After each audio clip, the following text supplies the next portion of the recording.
Hello and welcome back to Out of Spec Bits. You join me outside of an Electrify America station. Well, you know, I felt kind of tired being in the studio all day, so I thought I would change up the scenery. Today, we're talking about the top 10 EVs you can buy under $25,000. At least maybe my favorite top 10. All right, there are a lot of options out there. And with EVs really being on the mainstream for the at least last 10 years, you have a lot of good options in the used market. So whether you're looking for something under 40,000, 30,000, even under 15,000, there are actually quite a few options that you can pick. But today we're talking about the top 10 EVs under 25,000. So I guess we can kind of jump right into it. Really, this is in no order of what I find better or worse. These are just the EVs in an alphabetical order, starting with the Audi E-Tron, which is kind of nuts to me because the Audi E-Tron with its air suspension, really good interior, I mean, it is an Audi, it is a luxury vehicle. You can get an Audi E-Tron under $20,000 and you can find many under $25,000, which makes for quite a few good options out there. Now, the Audi E-Tron doesn't really sport in range. You're gonna get about 200 to 230 miles of range, charging peak 150 kilowatts, and really, this is Audi's first real entrance into the EV game, but it was a really good offering, right? MSRP was over $80,000. You're getting an $80,000 vehicle today for under 25 grand, and still many of them under warranty, which is absolutely insane. So it really makes the Audi E-Tron a pretty good vehicle. On the flip side, you're going to be looking at poor efficiency. As I said, right, 200 miles of range. This is just going to get you around town and maybe the occasional road trip, but still a really good vehicle for the price, especially that 2019, 2020 model year. They have pretty much seen all of the depreciation kind of go away at this point, and so you won't be losing that much in vehicle ownership. Next on the list, we're talking about the BMW i3. Honestly, this is what started it for BMW. Of course, it's alongside the i8, which is kind of crazy, but this thing has quite a bit, right? Carbon fiber body. It's got suicide doors like a Rolls Royce. Small battery. If you do want more range, you can get the extended range variant, which, you know, can do you for, I imagine, a lot of our viewers. You just want the full battery electric version. Again, the i3 has options, so if you want that, you can do that. You can actually find quite a few i3s under $15,000, which is kind of crazy. So under $25,000, you can find a ton of really good examples, good condition, low mileage, still under warranty. The i3 is honestly like a pretty good option. And now the only downside is that range. Depending on what you get for battery only electric range, you're getting between like 80 and 150 miles of range, which really isn't the best. You know, 50 kilowatt charging, that's not that great either. But for a lot of people who may just need a second in-town car, maybe a car for a teenager, you just want another small vehicle in city, the i3 actually works really well. Next up, kind of in that same small vehicle category, you got the Chevy Bolt. Honestly, a really good value. There's one beautiful example right over here that just pulled out of the EA station. You can find a ton of really good Chevy Bolts under $25,000. I know a lot of people worry about fires. Only like 12 Chevy Bolts in its entirety ever caught on fire, and only a couple of those were really extreme examples of a fire. The Chevy Bolt really doesn't have fire issues, and so if that's something you're worried about, everybody out! Horrified neighbors watch as a Chevy Bolt bursts into flames. That is really no more, but it does have that stigma. That being said, you're actually getting a really, I would say, good vehicle for its price. I think the design is great. You're getting pretty good legroom in the rear, 230 to 260 miles of range. Only downside, 50 kilowatt peak charging. I say this here, if the Chevy Bolt, right, as it is today, had 150 kilowatt peak charging, probably would absolutely kill every other EV on here. And that is why I think the Chevy Equinox is selling so well, right? Good range, lots of room, 150 kilowatt peak charging, great price. It is kind of like the modern day Chevy Bolt. And the fact that Chevy GM is still expected to come out with a cheaper version of, well, a cheaper vehicle underneath the Equinox, right? Something to replace the Chevy Bolt, then that would be even more crazy, okay? 250 miles of charging, 50 kilowatts, I think, alone really puts it ahead of a lot of the other vehicles on this list. I know a ton of people who road trip their Chevy Bolt. It's like not an uncommon thing to take your Chevy Bolt and drive it out on the road, right? Take it on road trips. Even though that charging can take quite a long period of time, Chevy Bolts are also very common in rental fleets. But point being, you can get a lot of good low mileage, excellent examples under $25,000. So of course the Chevy Bolt has to be on this list. Another one. So for the next vehicle that is on this list, it's really a group of vehicles, but I'm talking about our two-door small hatchbacks. We're going for the Smart EQ, the Mini Cooper SE, and the Fiat 500e. If you want another small in-town city car with decent range, I mean, for the price, you're getting a pretty good offering. Particularly that Fiat 500e, you can find a ton of new lease offers that are really good. You can get a really good deal on a Fiat 500e. I'm seeing some, it's like $30 a month with little to nothing down, and they just make for good offers. As well as the Mini Cooper SE, that's gonna get you 114 miles of EPA max range.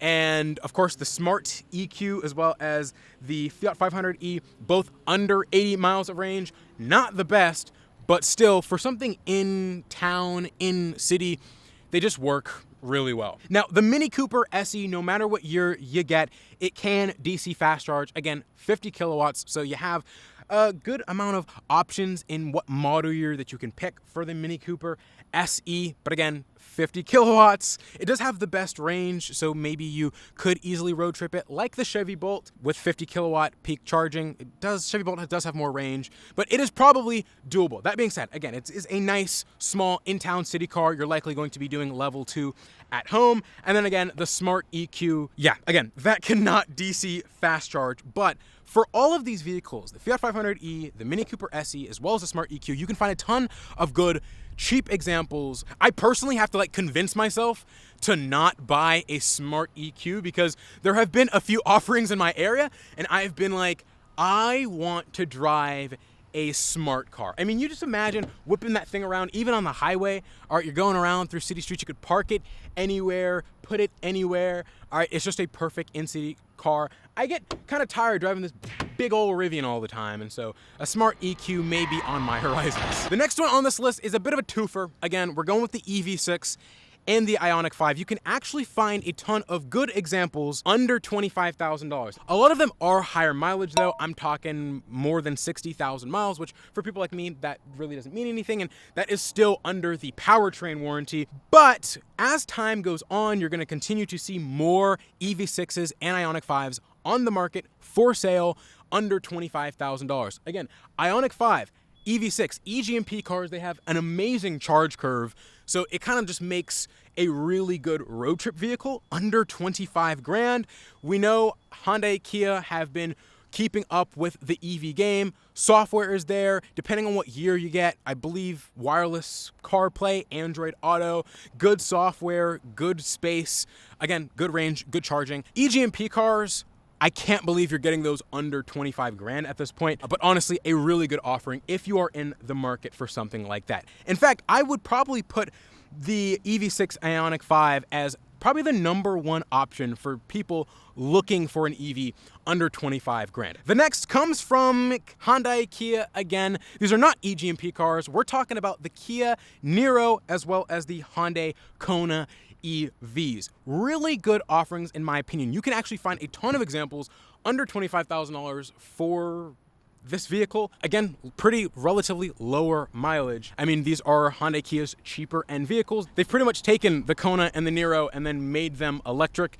And so it's not going to be like your EGMP EV6 or your Ioniq 5, but still relatively a really good EV. That's 250 miles, whether you're getting the Niro or the Kona, depends on what you're thinking of in terms of styling. They share the exact same body underneath, but when it comes to DC fast charging, that's 75 kilowatts peak, which again, that is not 50 kilowatts, which is great. It's not 150, like some other offerings out there, but you can find the EV Niro and Kona well under 25 grand, even lower than 18, 19 grand. And so if you are looking for a cheaper EV that maybe you won't road trip all the time, has relatively good mileage, then the Niro and the Kona actually make a lot of sense. You can actually find a few lower mileage or even new examples of the Kona and Niro under $25,000. Again, that's still 75, 80 kilowatt peak charging.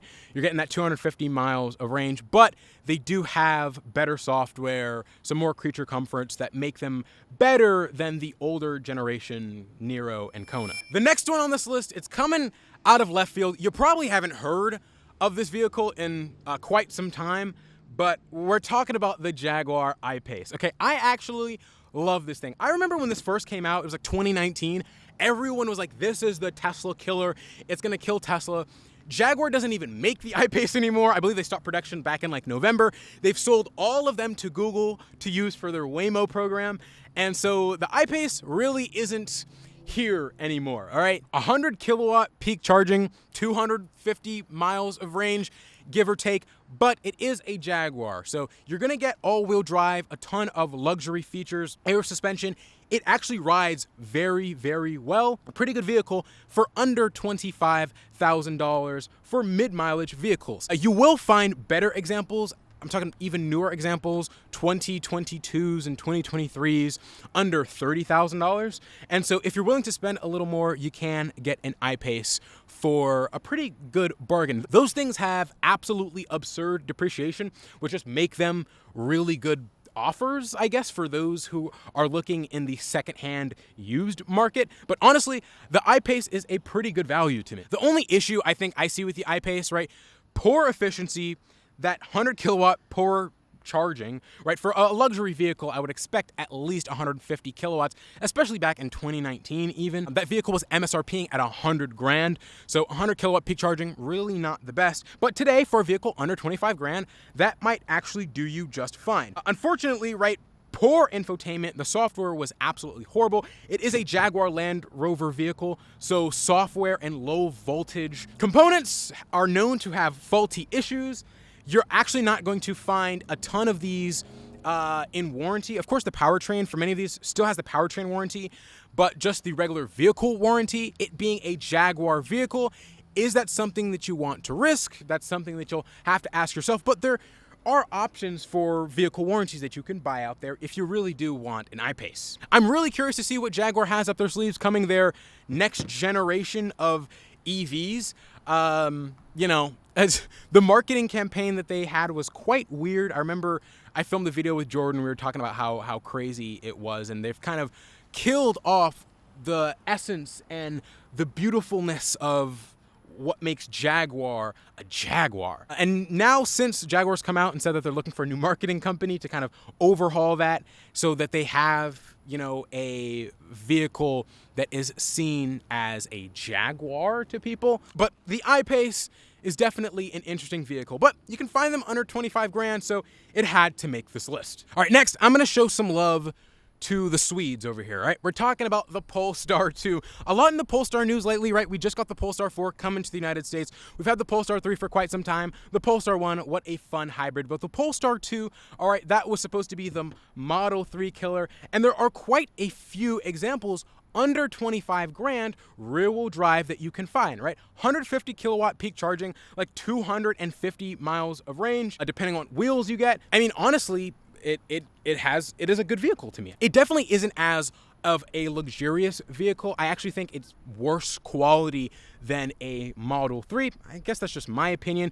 It's fairly cramped in the second row, but it rides nice. And if you want a sedan with 150 kilowatt peak charging, CCS, 250 miles of range, you can find quite a few examples under $25,000. You get the Polestar app. You do have supercharging access, which is like a really big benefit. Its software is based on Android Automotive OS, and so you're getting a fairly good or better software experience than some of the other mainstream legacy EVs out there besides a Tesla. And I think the Polestar 2 in terms of design is better looking than any other, I would say, smaller mid-size sedan of its time. It's better looking than the Model 3, the first gen Model 3 to me. All right, it's better looking than the Ioniq. It's better looking than the 4 Series, the i4. Like, I think the Polestar 4 looks really good. You can find a few examples under 25 grand. Now, of course, what would be an EV list if I didn't include Tesla? Yes, the Model 3 and Model Y, you can find a ton of examples under 25 grand, particularly for the Model 3. You can find a ton of all-wheel drive and rear-wheel drive offerings, whether it's mid-mileage, high mileage, many or most really still under their powertrain warranty. The Model 3 and Model Y I call a jack of all trades, master at charging infrastructure and software. Honestly, like, Tesla has dominated the software game, and the charging infrastructure for a Tesla vehicle is just going to be next to none. But when it comes to materials, particularly for the early Model 3 and Ys that you're going to find here, fit and finish. But the point being, you can still find a really good vehicle for a really good price. A ton of examples, 230 miles of range plus 250 kilowatt peak charging. You're getting supercharging access, you're getting the great software, you're getting a Tesla vehicle which has pretty good, if not the best, on-road autonomy. Depending on what model year you get, it's a Tesla. And the fact that we're now consistently seeing Teslas sell under $25,000, particularly, right, our higher mileage, mid-mileage Model 3s, that being our rear-wheel drive, all-wheel drive, even performance. And then for the Model Y, you're really only going to find some short-range rear-wheel drive offerings, but I did find a few rear-wheel drive and all-wheel drive long-range offerings. No performance yet, but still, the Model 3 and Model Y are really good vehicles, particularly that Model Y. It was the best-selling car in 2023 for a reason. Second best-selling in 2024. We're seeing the new model year. We've seen it come out. You're going to see a ton of people trade out of their old Model Ys to go into their newer Model Ys, which means you're going to continue to see older Model Y values drop as the used market is flooded with them. Next, last but not least on this list, I'm showing more love to our Swedish friends over here. I'm talking about the XC40 Recharge. Now, I have not found an example of an XC40 Recharge under 25 grand. However, I found multiple examples under 27 grand. And so it's still more than 25 grand. And once we see more vehicles out there, more mileage, older examples, then you'll get under that $25,000 mark. It makes for a pretty good vehicle. Just like the Polestar 2, right? 150 kilowatt peak charging, about 220, 230 miles of range. The XC40, just internal combustion engine, is actually a really good vehicle. And so you make it EV in terms of materials and set of features. You also have the app. It just makes for a pretty good offering. Just like the Polestar 2, you're getting a software system built on Android Automotive OS. And so the software experience, again, pretty good compared to some of the other EVs that are on this list. Personally, if I were to pick one on this list, I would have to go with the Ioniq 5, a Model 3 performance, or as you know, the Smart EQ. I'm sorry, I love the smart cars so much. But that Model 3 performance, a performance car, 3-second 0 to 60, under 25 grand, which means you can also get the $4,000 tax credit before Trump takes that away. You know, you get a pretty good vehicle. Then of course, the Ioniq 5, I like the styling more than the EV6. You do have supercharging access with the eGMP vehicles from Hyundai and Kia. You get 350 kilowatt peak charging. It's a little less than that. I think it's more like 320, but it is an 800 volt vehicle, so great charging curve. You get decent range. It isn't as efficient as our Model Y, but again, pretty good vehicle. And then of course, the smart car. Do I need to explain myself any further? So there you go. At least my favorite EVs that you can find under 25 grand. I know $25,000 isn't getting you as far as it used to, but you can still find quite a few offerings under and at $25,000, way more than what I have on this list. So if a vehicle you like isn't on this list that's under 25 grand, let me know down in the comments below. Of course, the key to owning any used EV is making sure that it was maintained properly. So checking its battery health, ensuring that the vehicle was maintained properly. You are going to find a lot of examples that were on this list that were used in rideshare programs. And so they have been kind of maybe beaten up. And so some might also have accidents. You got to make sure that you're doing your due diligence when you're picking a used vehicle. Thank you guys so much for watching. This is Out of Spec Bits, and I'll see you guys in the next one.